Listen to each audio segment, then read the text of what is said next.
A long straight wire in the horizontal plane carries a current of 50 ampere in north to south direction. Give the magnitude and direction of the magnetic field due to the current 2.5 metre east of the wire. इस question में हमें magnetic field निकालना है एक straight wire की वजह से जिसमें करंट फ्लो कर रही है 50 एम्पियर। तो मैग्नेटिक फील्ड का फॉर्मूला हम अप्लाई करेंगे mu naught I upon 2 pi are.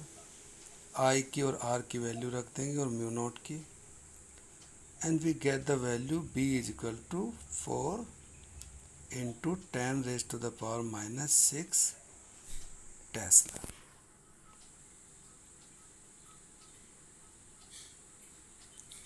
अब इसकी जो डायरेक्शन है राइट हैंड थंब रूल से हम इसकी डायरेक्शन को बता सकते हैं।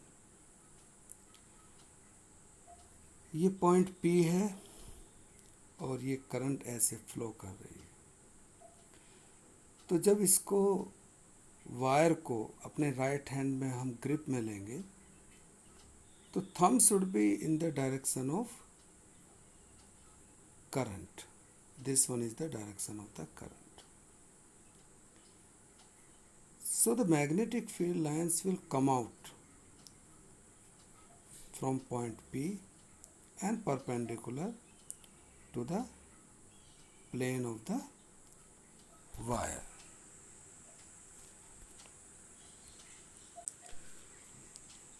The question is two concentric coils X and Y। Concentric means जिनके सेंटर कॉमन है, of radii 16 centimeter and 10 centimeter respectively lie in the same vertical plane containing the north-south direction।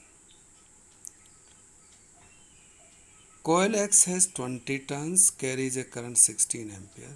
Coil Y has 25 turns and carries a current of 18 ampere। The sense of current in X is anti-clockwise and in Y clockwise for an observer looking at the coil facing west।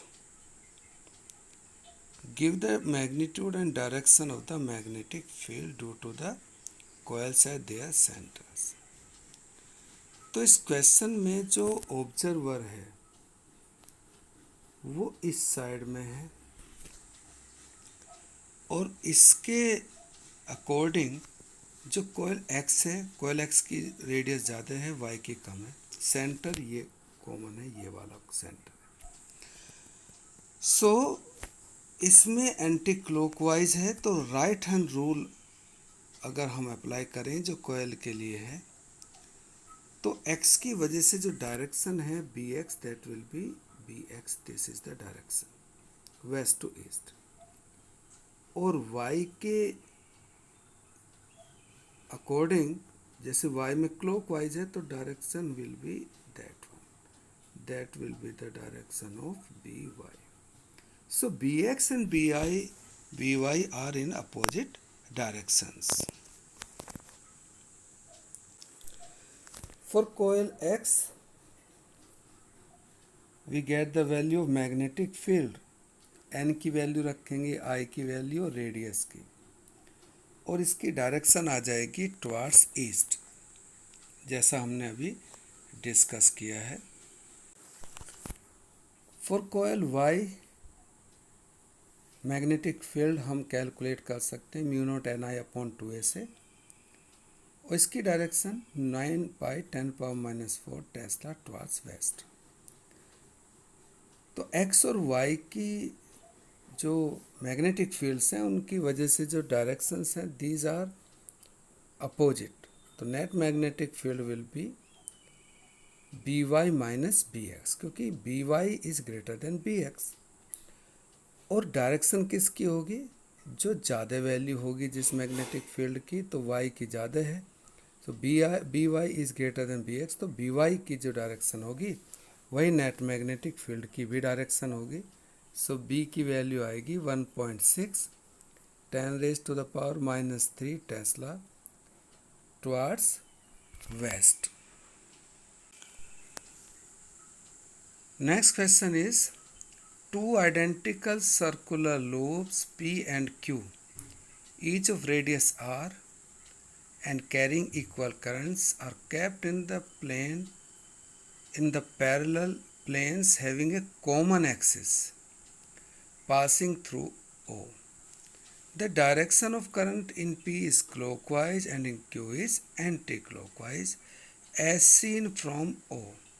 यानी जो observer है वो O पे होगा। Which is equidistant from the loop P and Q. Distance दोनों loop से point O की P और Q कॉइल से वो सेम है। Find the magnitude of the net magnetic field at O. तो जैसे डायरेक्ट इसमें डायग्राम में दिखाया है, यहाँ पे दो लूप हैं और इसके अकॉर्डिंग जैसे P में बताया यहाँ पे क्लॉकवाइज है, तो यहाँ पे जो ऑब्जर्वर है वो यहाँ पे है observer. For this one is clockwise like this, और जब ये इधर से फेस करेगा, इसको दिखाई देगा, तो it will be anticlockwise. ये जो डायरेक्शन दिखाई दी है यहाँ पर। The direction of magnetic field at O due to coil P and Q is same, that is Q to P। और वो ऐसा क्यों हुआ? राइट हैंड रूल जब हम यहाँ पर अप्लाई करेंगे तो इसकी जो डायरेक्शन है कॉइल P की वजह से, वो डायरेक्शन आएगी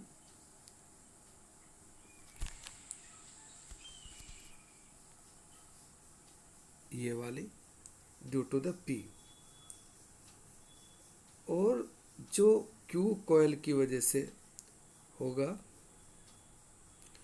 वो डायरेक्शन भी Q टू P ही आएगी इस तरह से। तो यहाँ पे पॉइंट O पे दोनों मैग्नेटिक फील्ड जो हैं वो सेम डायरेक्शंस में होंगे, और जो मैग्नेटिक फील्ड है वो B1 और B2 बराबर होंगे मैग्नीट्यूड में। और ऐसा इसलिए है क्योंकि दोनों आइडेंटिकल कॉइल्स हैं, डिस्टेंस भी उनकी सेम है, करंट उनमें सेम फ्लो कर रही है, और ऑब्जर्वेशन पॉइंट से डिस्टेंस भी सेम है। तो दोनों ऐड हो जाएंगे and we will get B1 plus B2 twice B1, और B1 की वैल्यू हम निकाल सकते हैं mu naught IA² 2A² plus x² raise to the power 3/2। अब चूंकि जो डिस्टेंस दी गई है वो जो A है, रेडियस है, वो R दी गई है, और डिस्टेंस भी R के इक्वल है। जब हम इसमें वैल्यू रख देंगे तो ये वैल्यू आ जाएगी B equal to mu naught IR² upon 2 raise to the power 3/2 R³। थोड़ा और सिंप्लीफाई करेंगे, R² और R3 यहाँ से सिंप्लीफाई करेंगे तो mu naught I upon 2 raise to the power 3/2 और R, और डायरेक्शन है Q to P। A straight wire carrying a current of 12 ampere is bent into a semicircular arc of radius 2 centimeter as given in the figure. This is the figure.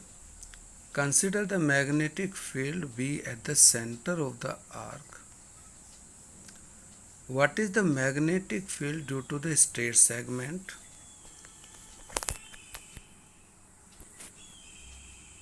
Straight segments हैं यहाँ पे A B और D, और circular arc कहाँ से होगा? B C D. In what way the contribution to B from the semi circle differ from that of a circular loop, and in what way does it resemble? तो इसमें हमें जो magnetic field semi circle की वजह से है वो circular loop के कंपैरिजन में जो मैग्नेटिक फील्ड होगा उससे किस वे में डिफर करेगा, रिजेंबल करेगा. Would your answer be different if the wire were bent into a semicircular arc of the same radius but in opposite way? Opposite way में किस तरह से हो जाएगा कि जो इसमें क्या था पहले कि अपवर्ड एक तरह से कह सकते थे, और इसमें डाउनवर्ड डायरेक्शन में जो लोअर पार्ट है इसमें इसको ड्रॉ किया है, तो डिफरेंस क्या होगा. तो सबसे पहली बात करेंगे हम स्ट्रेट सेगमेंट की. थीटा 0 डिग्री, और हम छोटे जो पार्ट्स हैं उनका मैग्नेटिक फील्ड लेके बायसॉर्ट लगा के और उसका सिग्मा मतलब सम एडिशन करेंगे, तो that will be the magnetic field. अब यहाँ पे 0 डिग्री है. 0 डिग्री क्यों है, देखिए ये करंट की डायरेक्शन है, ये दिखाई दी है, और जो dl है, dl किसी पॉइंट पे यहाँ पे लेंगे, that is along the tangent, ये डायरेक्शन भी यही है. तो dl की डायरेक्शन और करंट की डायरेक्शन बिल्कुल सेम है, और इसकी वजह से जो थीटा है वो कितना हो जाएगा, 0 डिग्री. तो यहाँ से जब करेंगे तो साइन 0 0 होगा, और यही वजह है कि magnetic field due to the straight conductors will be segments A B और डी विल बी 0.